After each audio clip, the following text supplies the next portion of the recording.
അസ്സലാമു അലൈക്കും.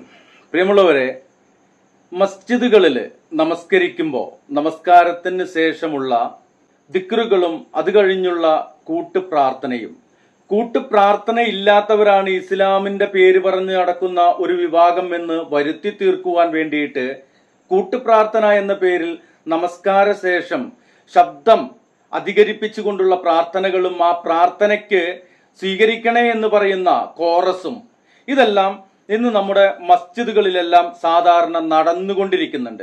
എന്നാൽ എന്താണ് ഷാഫിഈ മദ്ഹബ് പ്രകാരം ഇതിന്റെ വിധി? ഇത് ഷാഫിയാക്കളാണ്, ഷാഫി മദ്ഹബിന്റെ ആളുകളാണ് എന്ന് പറഞ്ഞു നടക്കുന്ന ആളുകൾക്കൊന്നും അറിയില്ലേ? അറിയാത്തത് കൊണ്ടല്ല, അറിഞ്ഞിട്ടും അവരുടെ ശത്രുപക്ഷത്ത് കാണുന്ന ചില ആളുകളെ അവരെ പ്രതിരോധിക്കാനായിട്ട്, അവർക്ക് മുമ്പിൽ പ്രതിരോധം തീർക്കുവാനായിട്ട് ഈ ഉമ്മത്തിന്റെ മുമ്പിൽ പിഴച്ച ചില വാദമുഖങ്ങളുമായിട്ട് വരാറുണ്ട്. അങ്ങനെ വരുന്ന സാഹചര്യത്തിലാണ് ഇന്ന് എന്റെ കയ്യിലുള്ള കണ്ണൂരിലെ ഒരു സുന്നി ജുമാ മസ്ജിദിലെ ഖത്തീബായ ഇബ്രാഹിം നജ്മി ഉസ്താദ് പറയുന്ന ചില വാക്കുകൾ. അദ്ദേഹം മഗ്രിബ് നമസ്കാര ശേഷം കൂട്ടുപ്രാർത്ഥന ഉറക്കെ പ്രാർത്ഥിച്ചില്ല എന്ന് പറഞ്ഞുകൊണ്ട് അദ്ദേഹത്തിനെതിരെ ചില ആളുകൾ തിരിഞ്ഞപ്പോ അദ്ദേഹം അതിന് നൽകിയ മറുപടിയാണ് ഇന്ന് ഇവിടെ കാണിക്കാൻ പോകുന്നത്. ഇനി കൂട്ടുപ്രാർത്ഥന എന്നുള്ള ഒരു സംവിധാനം ഇത് അള്ളാഹുവിന്റെ ഹബീബ് പഠിപ്പിച്ചിട്ടുണ്ടോ? നമ്മെ ചിന്തിച്ചിട്ടുണ്ടോ ആരെങ്കിലും? അള്ളാഹുവിന്റെ ഹബീബ് സല്ലല്ലാഹു അലൈഹി വസല്ലം നമസ്കരിക്കുന്ന സമയത്ത് ഇമാമ് നിൽക്കുമ്പോൾ അല്ലാഹുമ്മ അൻതസ്സലാം മിൻകസ്സലാം എന്നുള്ള ആ ദിക്റ് ചൊല്ലിക്കഴിഞ്ഞാൽ അവിടുന്ന് മാറി മറ്റെവിടെയെങ്കിലും പോയിരിക്കുമായിരുന്നു. അദ്ദേഹം ദിക്റുകൾ പൂർത്തീകരിച്ചുകൊണ്ട് അള്ളാഹുവോട് ദുആ ചെയ്യുമായിരുന്നു. ഇനി നമസ്കാരത്തിന് ശേഷമാണോ ദുആ ചെയ്യേണ്ടത്, അതോ നമസ്കാരത്തിന് മുമ്പ് ബാങ്കിനും ഇഖാമത്തിനും ഇടയിലാണോ എന്നുള്ളതൊക്കെ ഹദീസ് ഗ്രന്ഥങ്ങളിലൂടെ നമുക്ക് പഠിപ്പിച്ചു തരികയും ചെയ്തിട്ടുണ്ട്. എന്നാൽ നമ്മൾ അതൊന്നും അല്ല എടുക്കുന്നത്. നമുക്ക് ഭിന്നത ഉണ്ടാക്കുവാന്, വിഭാഗീയത ഉണ്ടാക്കുവാന്, നമ്മൾ പിഴച്ച ആളുകളാവുവാൻ വേണ്ടി പലതരത്തിലുള്ള പിഴച്ച ഇതുപോലെയുള്ള വിശ്വാസങ്ങള്, ആചാരങ്ങൾ, അനുഷ്ഠാനങ്ങളാക്കി കൊണ്ടു നടക്കുമ്പോ ഷാഫി മദ്ഹബ് അനുസരിക്കുകയും അതനുസരിച്ച് ജീവിക്കുകയും ചെയ്യുന്ന ഒരു ഖത്തീബ് അദ്ദേഹത്തിന്റെ നിലപാട് പറയുന്ന ഒരു ഭാഗമാണ് ഇന്നിവിടെ കാണിക്കുവാനുള്ളത്. എല്ലാവരും അദ്ദേഹത്തിന്റെ ശബ്ദം ശ്രദ്ധിക്കുക, കേൾക്കുക. ശബ്ദം കുറച്ച് കുറവായിരിക്കും, എന്നാലും നമുക്ക് കാര്യങ്ങൾ മനസ്സിലാവാൻ പറ്റുന്ന രീതിയിൽ അദ്ദേഹം അത് വിശദീകരിക്കുന്നുണ്ട്. അള്ളാഹു അനുഗ്രഹിക്കട്ടെ. അസ്സലാമു അലൈക്കും വറഹ്മത്തുള്ളാഹി. സഹോദരന്മാരെ, കഴിഞ്ഞ വെള്ളിയാഴ്ച അതുപോലെ ചില മഗ്രിബ് നമസ്കാരത്തിന് ശേഷം ഇവിടെ കുറച്ച് ഫിത്നയാണ്. എന്താ, ഞാൻ ഇമാമ് ഉറക്കെ ദുആ ചെയ്തില്ല, എന്നെ കൊണ്ട് പറ്റൂല ദുആ ചെയ്യാൻ. എന്തുകൊണ്ട്?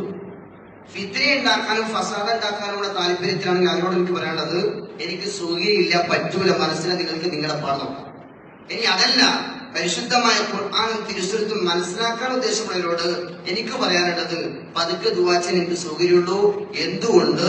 അതെ, ഞാൻ പഠിച്ച ഷാഫി മദ്ഹബിന്റെ കിതാബ് എന്നെ പഠിപ്പിക്കുന്നത് അങ്ങനെ ദുആ ചെയ്യണമെന്നാണ്. എന്റെ പിറകെ നമസ്കരിക്കുന്ന, എന്റെ ഇമാമത്തിന് ശേഷം സലാമത്തിന് ശേഷം എന്റെ പിറകെ നമസ്കരിക്കുന്ന മസ്ബൂക്കിങ്ങൾക്ക് എന്റെ ദുആ ഇടങ്ങേറാകണമെങ്കിൽ ആ ദുആ ഹറാം എന്നാണ് ഫത്ഹുൽ മുഈൻ പറയുന്നത്. ഇത് കേരളത്തിലെ ഫത്വ ഷാഫി മദ്ഹബിന്റെ ചെറിയൊരു കിതാബ്. ആ കിതാബ് പഠിപ്പിക്കുന്നതും അതെ, എന്റെ ദുആ പിറകിൽ മസ്ബൂക്കായിട്ട് നമസ്കരിക്കുന്ന നമസ്കാരക്കാർക്ക് ഇടങ്ങേറുണ്ടാക്കുമെങ്കിൽ ആ ദുആ ഹറാം എന്നാണ്. നിങ്ങൾക്ക് വേണ്ടിയിട്ട് ഹറാം ചെയ്യാൻ എന്നെ കൊണ്ട് പറ്റൂല, പറ്റാത്ത തന്നെയാണ്. അതിന്റെ പേരിൽ ഏത് നടപടി നിങ്ങൾക്ക് സ്വീകരിക്കാം. എന്റെ റിസ്ക് പഠിച്ചോണ്ടിരിക്കുക, ആർക്കും എനിക്ക് പറ്റില്ല. അതുകൊണ്ട് കുറെ ഒച്ചപ്പാടുണ്ടാക്കി വിചാരിച്ചിട്ടോ, കുറെ ബഹളുണ്ടാക്കി വിചാരിച്ചുകൊണ്ടോ എനിക്ക് കമ്മിറ്റിക്കാർ നേരെ ഒന്ന് പറഞ്ഞു വെച്ചാലോ ഇല്ല, ഈ പ്രശ്നം ഒരു പരിഹാരം ഉണ്ടാവില്ല. പരിഹാരം എന്താണ്? ഞാൻ ദുആ ചെയ്യും. എന്തുകൊണ്ട്?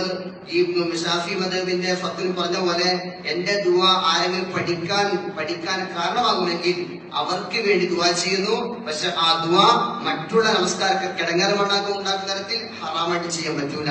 നമ്മൾ പതുക്കെ ചെയ്യും. ഇതിന് പൂർണ്ണ വിഷയം വേണമെങ്കിൽ നമുക്ക് ഇൻഷാ അല്ലാഹ് പിന്നീട് പറയാം. പിന്നെ എന്റെ പൊന്നു സഹോദരന്മാരെ, ഏത് വിദ്യത്തും ഏത് ശിർക്കും ഏത് കുഫറും തോന്നി നടക്കുമ്പോ അതിനൊക്കെ കുഞ്ചമടക്കി നോക്കി നിന്നിട്ട് കൈമടക്കിന്റെ കാര്യത്തിൽ മാത്രം തർക്കിക്കാൻ അത് വേറെ നോക്കൂ.